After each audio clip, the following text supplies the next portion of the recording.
Почитувани, над 3000 денови погрешни аграрни политики на владата на Никола Груевски го донесоа земјоделството во криза, а земјоделците на големи маки. Владата на Груевски се обврза дека субвенциите ќе ги исплаќа според календарот на субвенции.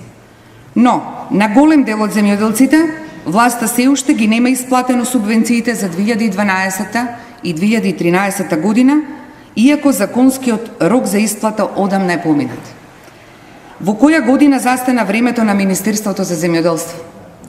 Или се чека некој нов заем за задолжување на идните генерации? Тутунарите не само што ги имаат добиено ланските субвенции, туку власта нема решение ниту за проблемот што токму таа го создаде, а тоа е вишокот на тутун. И сточарите се оставени сами на себе. Болеста син јазик зафати околу 30.000 животни, од кои 7.000 угина. Токму поради неагилноста на институциите, сточарите се уште претрпуваат штета во своите стада.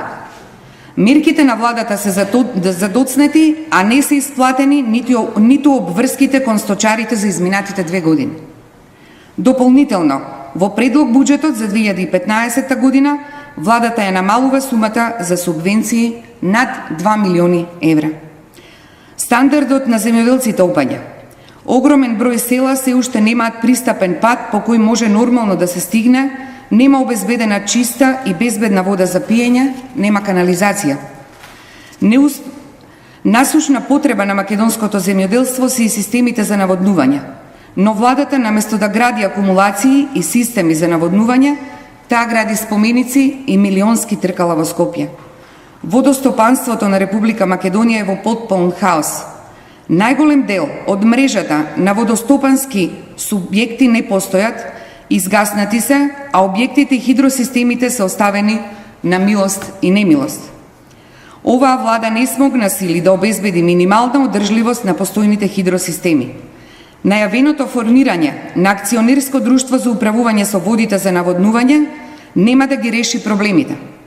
Дополнително, што не соодветствува со фактот дека водите се и природен ресурс кој според Уставот се добро од општ јавен интерес и им припаѓаат на сите граѓани на Република Македонија. Давањето на дивечот под концесија е абсурден и го нема во ниедна друга земја во Европа. Прво се избира најдобар понудувач, а потоа во рок од 60 дена се разгледуваат материјално-техничките можности за вршење на дејноста ловство. Нелогично е прво да се донесе одлука без претходно да се разгледаат овие параметри. На тој начин концесијата ја добиваат само лица што имаат пари, а немаат стручност и ловостопански објекти. Проблемите во земјоделството допрва ќе се зголемуваат. Цените на ѓубривата, семенскиот материјал и нафтата се значително зголемени, а животниот стандард на земјоделците е во постојан пат. Речиси кај сите земјоделски гранки е забележливо намалување на посеаните површини, што ќе значи и пат на производството. Како резултат на погрешната аграрна политика, годишно се намалуваат над 7500 хектари земјоделска површина, а наводнуваните површини се намалени за 36%. Иселувањето од руралните средини продолжува. Социјалдемократскиот сојуз ја дели загриженоста со земјоделците. Повикуваме владата на Никола Груевски навремено да ги исплаќа субвенциите согласно законскиот рок. За останатите неисплатени субвенции за 2012 и 2013 година да предложи сериозен финансиски план за исплата во наредните 3 месеци. Откако тоа ќе го направи, потоа да почне да ги исплаќа субвенциите според календарот на субвенции, односно со динамика кога им се најмногу потребни на земјоделците.